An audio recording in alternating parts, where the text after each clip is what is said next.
Oh, yep. And you're going to pull up a loop.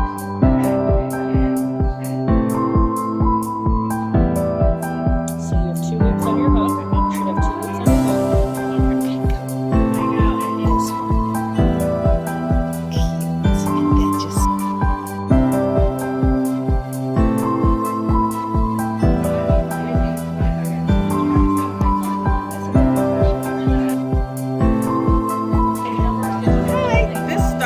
As a granny square of this size. Now it's going to be a blanket of this size.